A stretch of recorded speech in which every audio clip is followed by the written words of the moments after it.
Greetings, members, one and all of the Salivation Nation. Where does silver go from here? Let's explore.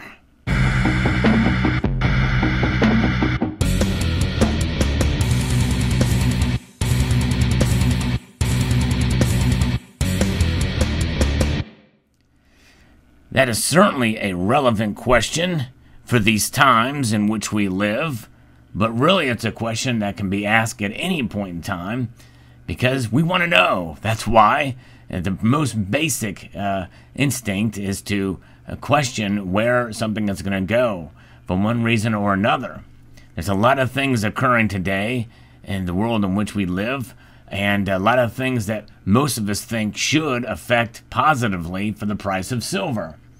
And many of you are watching this video thinking, well, we know where silver is going to go.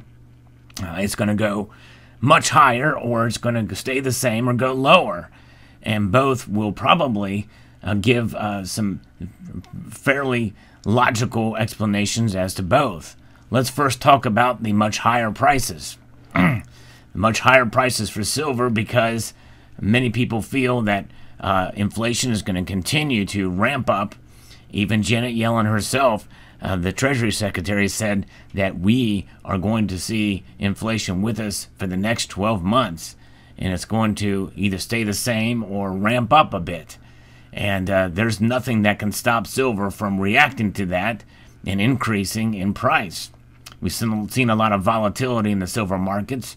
But when we think about it, when has there really not been a lot of volatility other than through a period of last decade where we saw the silver's price relatively swing in certain directions, but not a whole lot of movement one way or the other.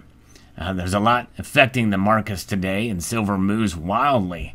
And some people can even use that as a sort of evidence for manipulation and or price suppression, which, by the way, I'm open to more now than I have in the past, but I think there's got to be a little bit more evidence to show what's going on. But we are seeing high-frequency trades, big, massive dumps, but are there big, massive buys as well that could occur? You know, it's something you have to track and be able to determine how these trades are occurring, if it's just a fat fingers glitch or is it real. That can affect, when people buy and sell silver in a matter of seconds.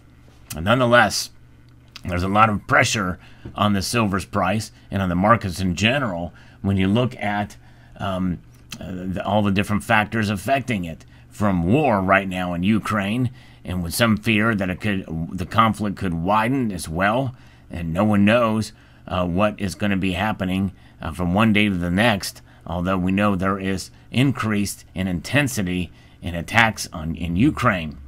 The other factor is inflation, obviously, as I just mentioned, and how much can silver hold below a certain amount before it just breaks through. And what does a breakthrough for silver mean? To me, it's not just a matter of the price going up. It's a matter of its performance compared to gold. And there's some that would make the argument that we should not compare silver to gold, that are different. And they are different for sure, especially considering that silver is an industrial metal, and there's more of it being mined than there was today than there was 100 years ago. Technology in silver is mined as a byproduct of other metals, such as nickel, lead, zinc, copper. And that technology and those needs are increasing. And so therefore, more silver is being pulled out of the ground to meet those needs, especially as a byproduct of those metals, which means that is cheap silver, folks. Cheap compared, but with fuel prices increasing as of late, we're going to see that to probably start to affect the mining sector soon. And so that's going to have an effect on prices, I believe. There's multiple different things that can affect the price of silver. And so therefore, I believe it could go up. I believe there's more evidence that it could climb obviously with periods of dips as well too. And we kind of have been seeing that throughout the last year or so. we've seen silver take a pretty big drop, adjusted for inflation. Back in March of 2020, silver went to $15.50 adjusted for inflation. Now, it just goes to show you how much inflation has increased over the past year, or 2 years for that matter. And because then it skyrocketed to double that, to almost $31.20 by August of that same year, 2020. It's a pretty big increase. Of course, that pales in comparison to some of the increases that we've seen in the past since 2000 as well, too. There's been a lot of volatility in the markets, with April 2011 being the pinnacle.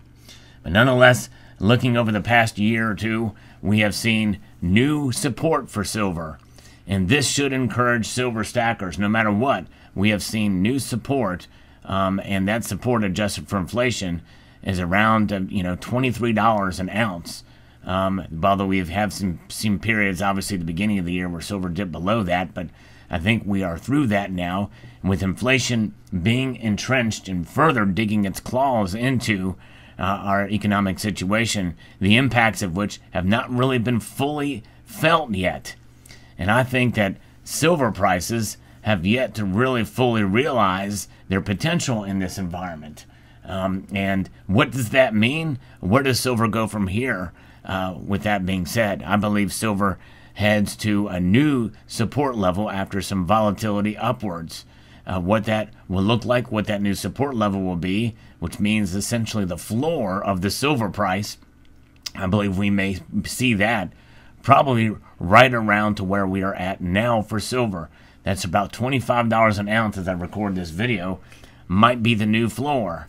So from 23 over the past 2 years, or a year and a half or so, that I think it's going to rise to 25 as that new floor. And we could see market volatility with price increases up and upwards into the $27, $28 range, potentially for this year, even though I have actually predicted higher than that in my silver prediction video. There's been a lot of volatility, and some of that has pushed silver down compared to gold, because gold has reached new all-time highs yet again in the past weeks or so. It's pulled back from that some, but the fact that it's touched upon that so soon after August of 2020 for gold means that some people feel like that silver deserves its due. But silver has a long way to go to reach its target of $50 an ounce nominally. And I think we're a ways off from seeing that because of the different factors that are in play with silver's price.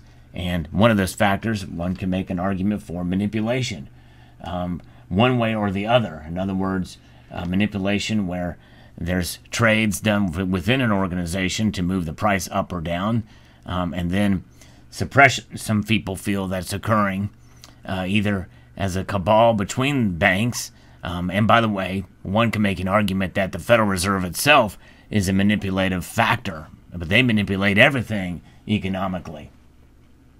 And so that is something to consider too.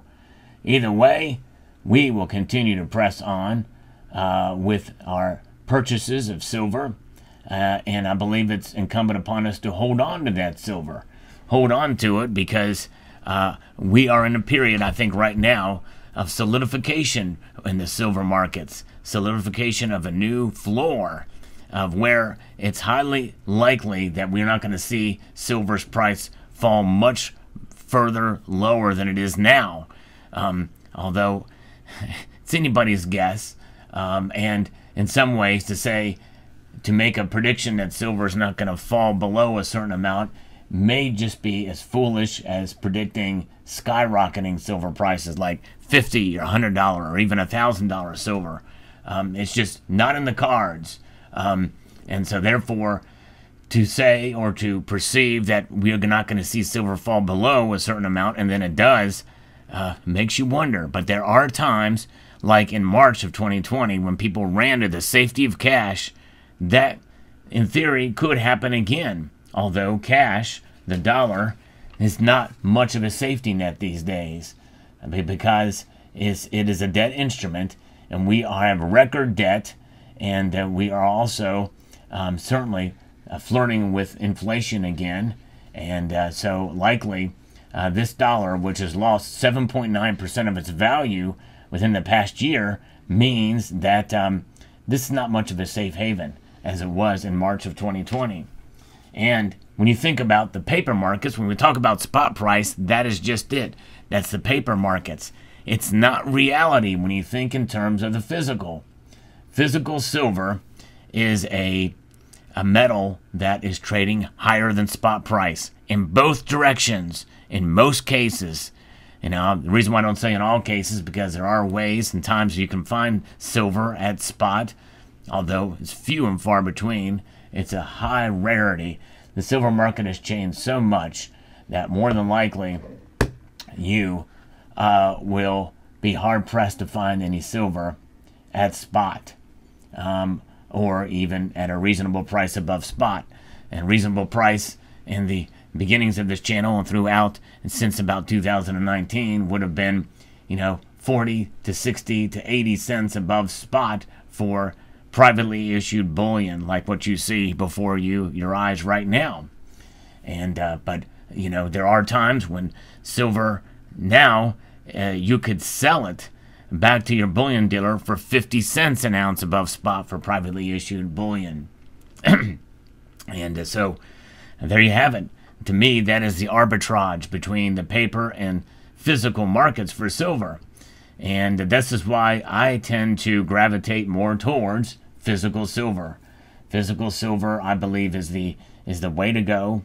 It is the ultimate, I guess, safe haven in terms of between the paper and the physical markets. It's much better to have the physical in hand, and more than likely you'll do better to have it.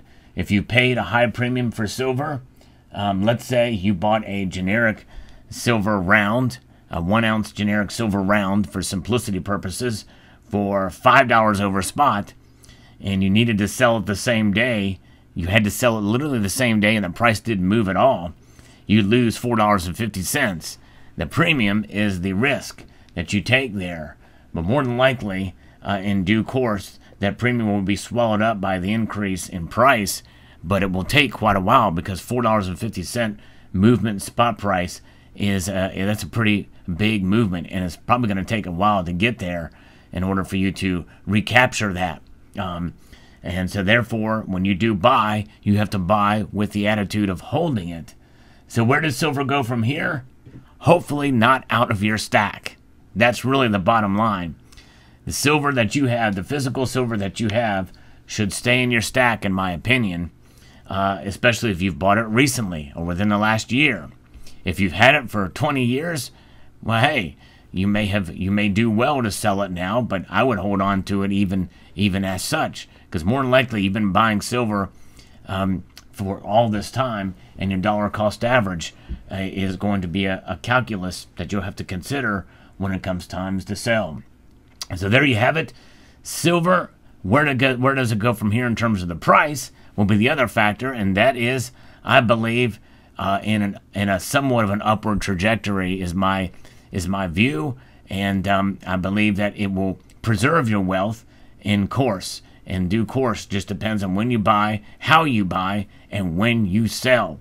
Those are the factors. So it'll continue to do what it has done for history, for thousands of years. And if you look at silver's chart, it is a wealth preservation tool when you look at it adjusted for inflation.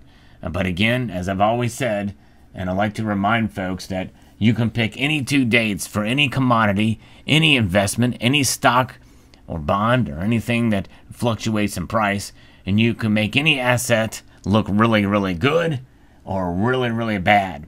So silver is one of those things that should be looked at for the long term, and if you view it for the hedge that it is, or that it should be at least, instead of it as an investment, you will sleep better at night.